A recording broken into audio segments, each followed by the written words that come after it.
विधवा और अंग्रेजन बहू का रोजा।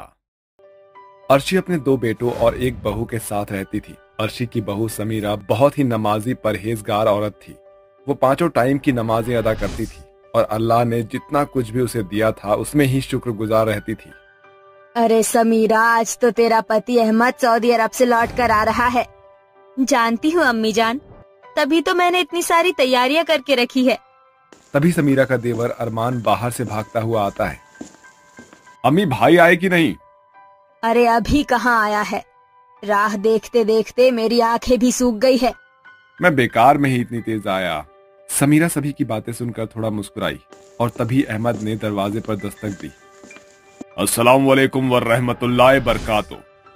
वालेकुम अस्सलाम। स्वागत है ईद के चांद का। ईद के चांद का? हाँ, आप तो बिल्कुल ईद का चांद ही हो गए थे।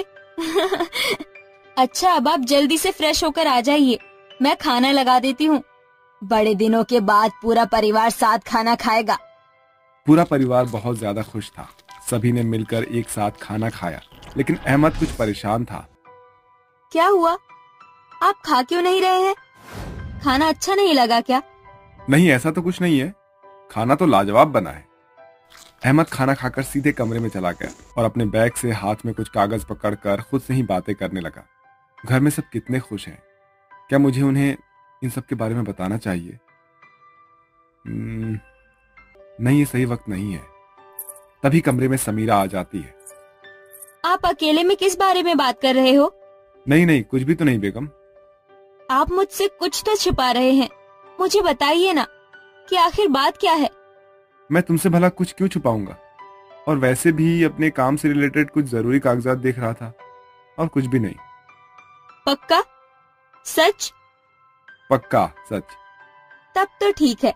समीरा कमरे में चली जाती है। इसी तरह से कुछ दिन बीत जाते हैं। अहमद किसी को भी कुछ नहीं बताता। एक दिन अहमद को खाने के दस्तरखान पर बैठकर बहुत तेज खांसी उठने लगती है। ये लीजिए, आप पानी पीजिए। पानी देने से भी कुछ भी नहीं हुआ। अहमद की खांसी और तेज हो चुकी थी। अब तो उसे सांस लेने में भी दिक्कत हो रही थी। या अल्लाह, अरमान जी, आप जल्दी से डॉक्टर को फोन मिलाइए ना। ये कैसी अजीब सी खांसी उठ रही है मेरे शोहर को।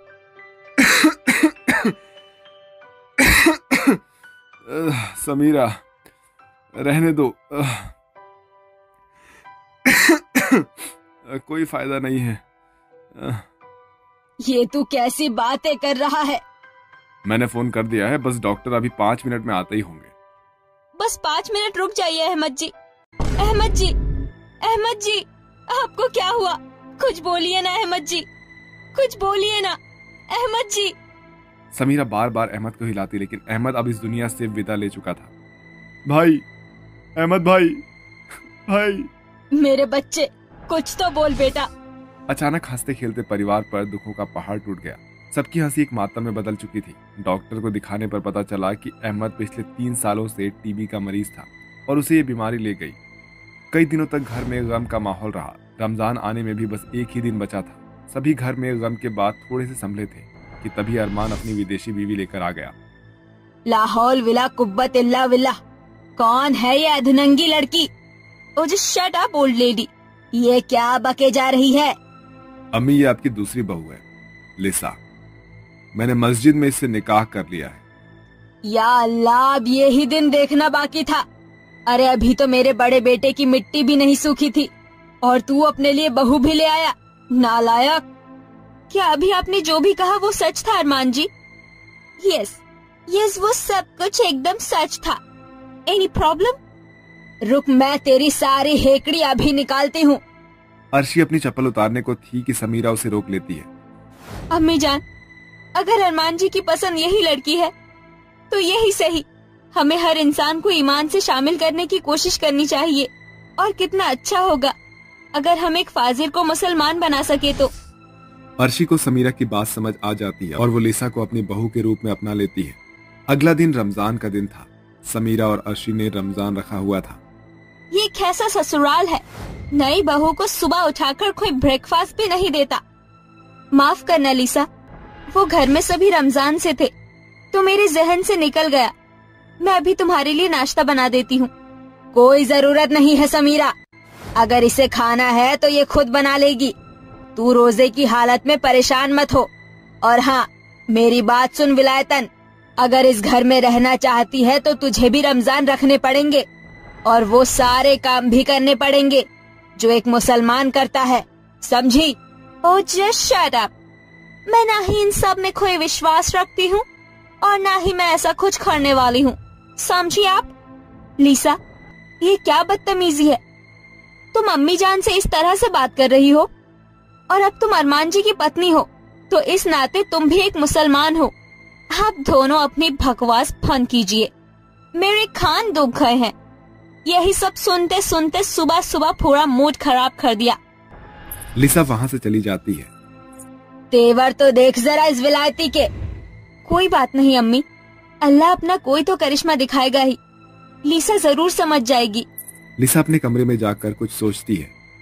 ये दोनों आखिर खुद को समझती क्या है? इस जेठानी की वजह से मेरी सास मुझे पसंद नहीं करती, लेकिन मैं भी कुछ कम नहीं हूँ। अब बताती हूँ तुम्हें जेठानी साहिबा। लिसा किचन में जाकर समीरा के बनाए खाने में नमक मिला रही थी कि तभी वहाँ पर समीरा आ जाती है। अरे तुम यहाँ पर क्या कर रही हो? इफ्तार का वक्त होने वाला है, तुम भी वहीं आ जाओ। Just shut up. समीरा खाना लेकर चली जाती है। मैंने थोड़ा तो नमक मिला ही दिया था, अब आएगा मजा। अर्शी और समीरा रोजा खोलकर खाना चखती हैं। मजा आ गया। अजीब बात है, ये खाना तो बहुत अच्छा बना है, जबकि अम्मी मुझे अभी याद आया, मैं इसमें नमक मिलाना तो भूल ही गई थी। ऐसा कैसे हो सकता है? इसमें तो नमक मिर्च एकदम सही है, तुझे लगा होगा। शायद आप सही कह रही हो। वहीं लिसा ये सारा मंजर अपने कमरे से देख रही थी। How is that possible?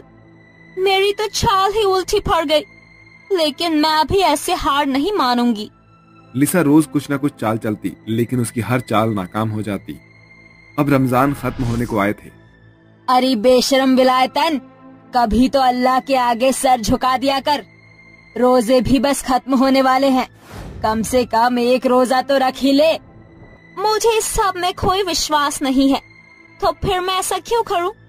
मैं आपसे पूछती हूँ भाभी, आप क्या नमाज रोजे क्यों रखती हो? क्यों आप अल्लाह ही अल्लाह करती रहती हो? Why? इसलिए क्योंकि मेरा अल्लाह हमेशा मेरी हिफाजत करता है, मुझे हर परेशानी से महफूज रखता है। सब बेकार की बातें हैं, क्या सबूत है कि ऐसा होता है? अरे बदतमीज, सोच कर तो बोल। तभी कोई बाहर से समीरा को आवाज लगाता है। आई। समीरा बस अपनी जगह से उठकर ही गई थी कि तभी छत से लटका हुआ पंखा नीचे समीरा की जगह पर आ गिरा। ये देखकर अर्शी और लिसा हैरान हो गई। या अल्लाह, ओह माय गॉड। बाहर से समीरा भी घबराकर अंदर आ गई और सारा मंजर देखकर मुस्कुराकर बोली, अब शायद तुम्हें तुम्हारे सारे सवालों के जवाब मिल गए होंगे देवरानी जी, है ना? लिसा को तब से अल्लाह की ताकत और उसके होने पर यकीन हो जाता है। वो माह रमजान के बचे सभी रोजे खुशी से रखती है और वो अपने परिवार में घुल मिलकर रहने लगती है।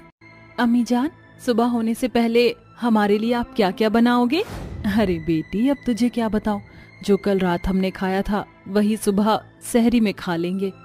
लेकिन अम्मी जान, सुबह की सहरी तो अलग से ही बनाई जाती, तो आप हमें रात का क्यों खिलाना चाहती हो? क्योंकि सहरी बनाने के लिए मेरे पास घर में राशन भी नहीं है और ना ही मेरे पास पैसे हैं। अपनी अम्मी की बात सुनने के बाद फातिमा चुप हो जाती है और आराम से सो जाती है। जैसे सुबह के 4 बजते हैं, हिना और फातिमा सुबह की सहरी करके नमाज पढ़ लेते हैं। अम्मी जान, नमाज तो हमने पढ़ ली और सहरी भी खा ली, क्या आप मुझे बताना चाहेंगे कि रात के इफ्तार में क्या बनाया जाएगा? बेटी, ये तो मेरी मालकिन के ऊपर निर्भर करता है, अगर वह आज मुझे पैसे दे देंगे तो मैं कुछ अच्छा बना दूंगी, तुम चिंता मत करो। हिना ऐसा कहने के बाद काम करने के लिए चली जाती है। जाने से पहले वो अपना बुर्का पहन लेती है और अपनी मालकिन के घर पहुंचकर बुर्का उतार लेती है और काम में लग जाती है। अरे हिना, तुम आ गई, चलो जल्दी से घर की साफ सफाई कर दो। हिना अपनी मालकिन के कहने पर घर की साफ सफाई अच्छे से कर देती है, जिसके बाद वो नफीसा से कहती है, मालकिन, मैंने साफ सफाई अच्छे से कर दी है, बस अब रात के इफ्तार की तैयारियां करनी होंगी। चलो अच्छी बात है, मैं बाजार से जाकर रात के इफ्तार के लिए सामान ले आती हूँ। ठीक है मालकिन।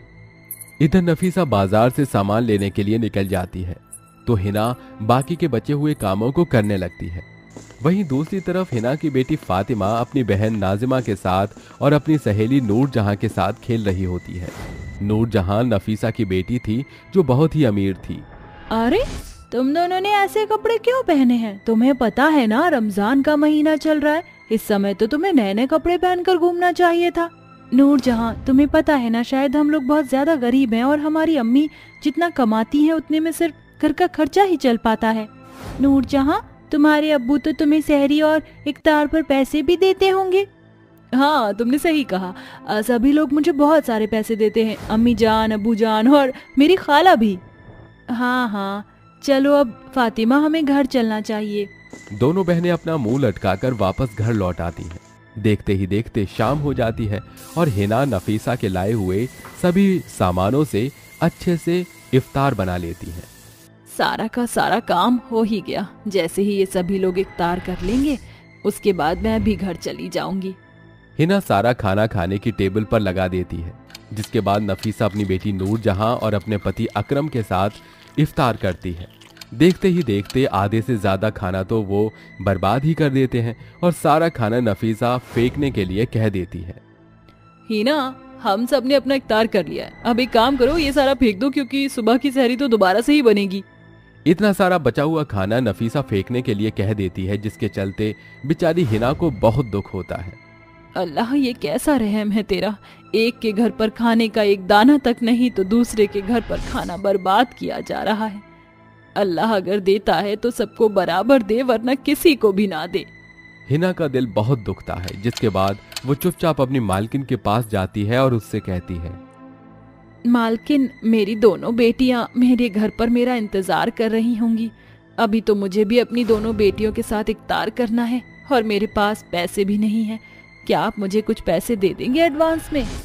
देखो हिना, मैंने कितनी बार तुम्हें कहा है कि मैं तुम्हें एडवांस में पैसे नहीं दे सकती, लेकिन तुम हो कि मानती ही नहीं हो। मुझे मजबूर मत करो, नहीं तो मैं किसी दूसरी काम वाली को रख लूंगी। नहीं मालकिन, मेरे साथ ऐसा जुल्म मत कीजिए। वैसे ही ईद आने वाली है, अगर आप मुझे काम से निकाल दोगी तो मेरी दोनों बेटियां भूखी रह जाएंगी। नफीसा ऐसा कह ही रही थी कि तभी वहाँ अकरम आ जाता है। अरे तुम परेशान क्यों होती हो? इस ईद पर सबके घरों में खुशियां आनी चाहिए। नफीसा, जाओ अलमारी में जाकर देखो, मैंने कुछ पैसे रखे थे, वो लाकर हिना खाला को दे दो। माफ कीजिएगा, एक्चुअली जो आपने पैसे रखे थे वो तो मैंने खर्च कर दिए। घर में एक पैसा नहीं है, कल बैंक से निकलवाने होंगे। हिना, मुझे माफ करना, तुम एक काम करना, कल सुबह सहरी के बाद मुझसे पैसे ले जाना। बेचारी हिना का बहुत ज्यादा मुंह उतर जाता है। वो मायूसी के साथ वापस अपनी दोनों बेटियों के पास पहुंच जाती है। उस दिन उनके घर पर इफ्तार करने के लिए एक दाना भी नहीं था, जिसके चलते वो तीनों माँ बेटी एक गिलास पानी पीकर सो जाती है। लेकिन रात के समय नाजिमा और फातिमा दोनों को ही नींद नहीं आती। अम्मी, मुझे नींद नहीं आ रही। बेटी, अल्लाह का नाम लेकर सो जाओ, नींद आ जाएगी। अम्मी, हमारी ये सारी परेशानियां कब खत्म होंगी? बेटी, अल्लाह की नजर हमारे ऊपर पड़ेगी। वैसे तो अल्लाह की नजर उसके हर एक बंदे पर होती है, लेकिन शायद उनकी नजर अभी हमारे ऊपर नहीं होगी। लेकिन तुम चिंता मत करो, एक ना एक दिन सब कुछ ठीक हो जाएगा। अगले दिन हिना अपनी मालकिन के घर जाती है, जिसके बाद सहरी खत्म होते ही अकरम हिना को कुछ पैसे दे देता है। उन पैसों से हिना अपने घर का कुछ राशन भरवा लेती है। ऐसे ही एक गरीब घर के रमजान के दिन बहुत ही गरीबी से जा रहे होते हैं, तो वहीं अमीर के घर में रमजान के दिनों में बहुत खाने की बर्बादी के साथ साथ बहुत चीजों का नुकसान भी किया जा रहा होता है। ये सब नूरजहां अपने घर में देख रही थी, जिसके चलते उसे ये सब देखकर बहुत बुरा लगता है। अम्मी, हम कितने अमीर हैं, तो हमें क्यों ना गरीबों की मदद करनी चाहिए। देखो बेटी, तुम इन सब के बारे में मत सोचो, क्योंकि आजकल के गरीब बस हम जैसे अमीरों का फायदा ही उठाना जानते हैं। क्या आप इस ईदी पर हिना आंटी की मदद कर सकती हो, क्योंकि वो तो बहुत ज्यादा गरीब हैं।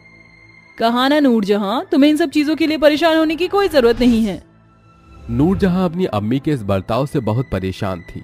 देखते ही देखते रमजान के 30वें दिन पर ईद का दिन आ जाता है। सभी के घर में खुशियां होती हैं और सब अपनी ईद बहुत अच्छे से मना रहे होते हैं।